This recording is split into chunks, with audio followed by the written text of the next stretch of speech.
Welcome to the Muscles and Mindset Revolution, the podcast for busy, ambitious women who are tired of chasing quick fixes and are ready to finally achieve the results they want. Stronger bodies, sustainable habits, and long-term fat loss.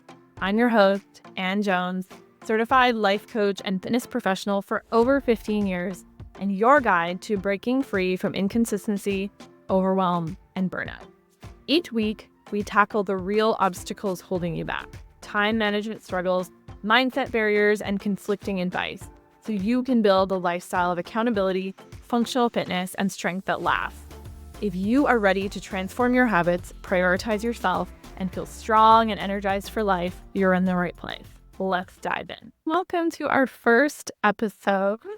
In this first episode, I'm taking you back to where it all began. My time at Ryerson University, now Toronto Metropolitan University, which is where I moved at 17 years old from a small town in northern BC, a town of 4,000 people approximately, to the big city, which was you would think would be a massive culture shock, but actually I don't even think that I realized it at the time that I felt out of place and insecure. But I did know that I was in a real city and I was surrounded by all these worldly, affluent, beautiful girls. But really, the two biggest shocks were not the fashion or the traffic or the sounds, but the two biggest shocks were actually having to feed myself and no longer dancing competitively for a dozen hours a week to keep me active. My darling mother tried to teach me how to cook. I just didn't have an interest. I did stuff around the house, but I had no interest in learning cooking.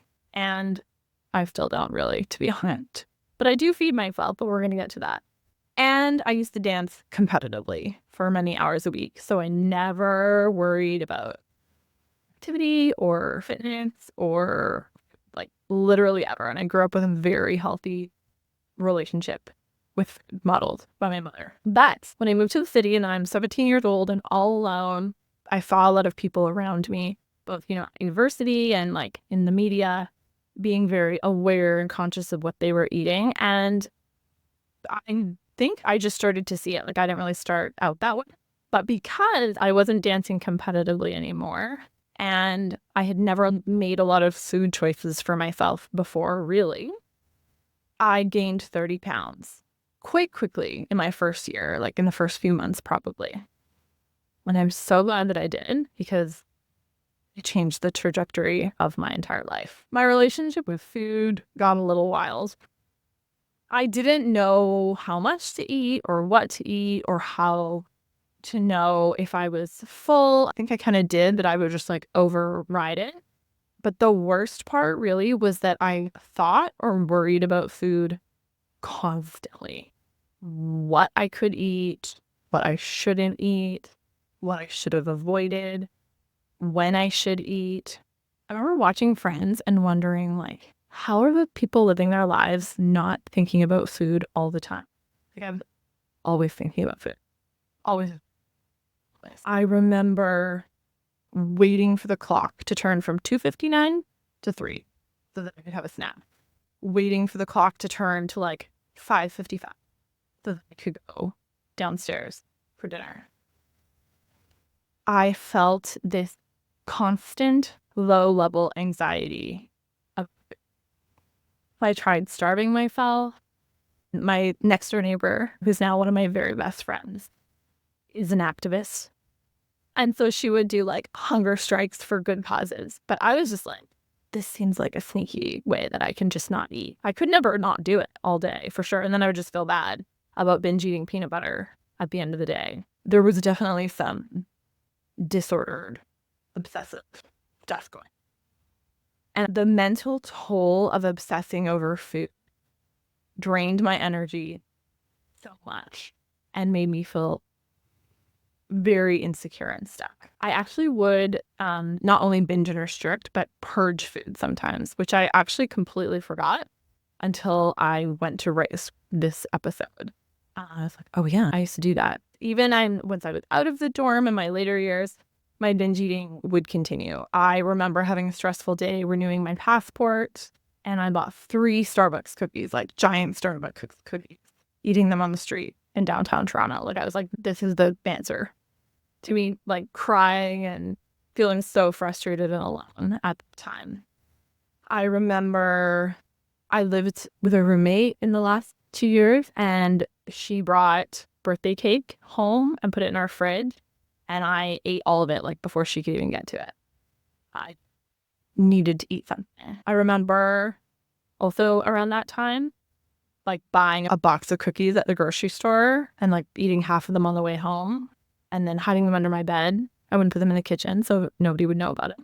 But then like they wouldn't make it through the day. I would just eat the entire box of cookies. And then if I felt really bad about it, I would purge. So legitimately, I had some disordered eating for sure. And then I discovered group fitness. I did try out for the dance troupe at my university, but I came from like a tiny town. My dance skills were nowhere near these fit girls.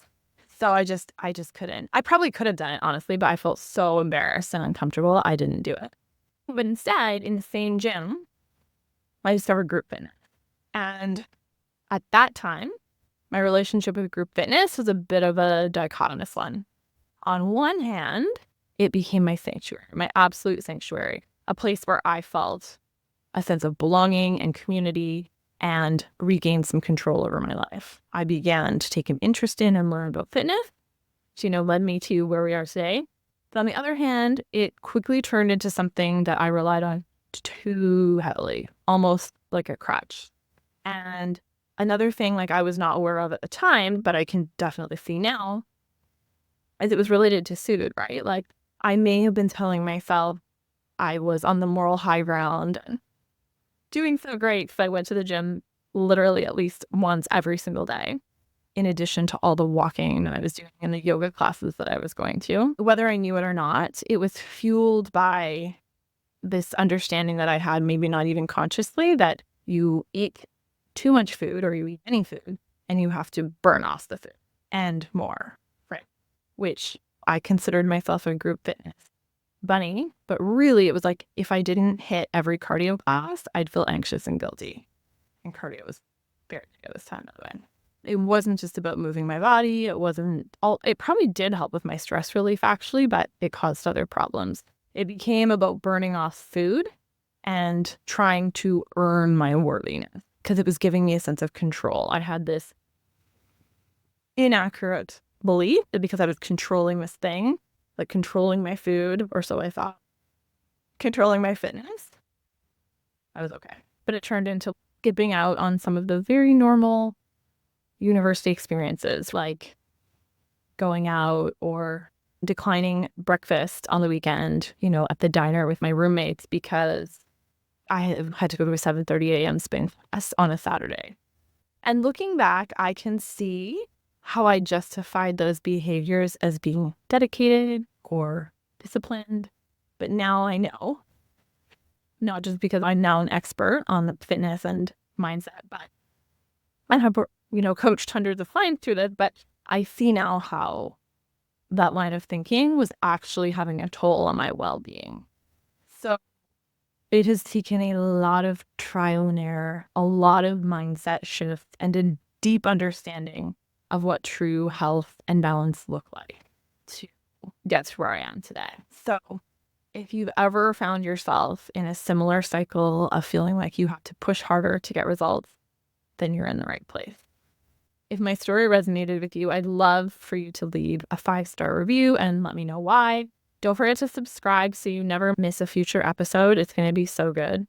And if you're thinking, wow, I'm stuck in that cycle that she's talking about too, don't worry, because in the next episode, I'm going to share exactly how I broke free from obsessing over food and exercise, how I lost 30 pounds in university, subsequently put on a lot of muscle, and finally started feeling confident, calm, and consistent without ever stressing about weight loss ever again. Thank you so much for tuning into the first episode of the Muscles and Mindset Revolution podcast.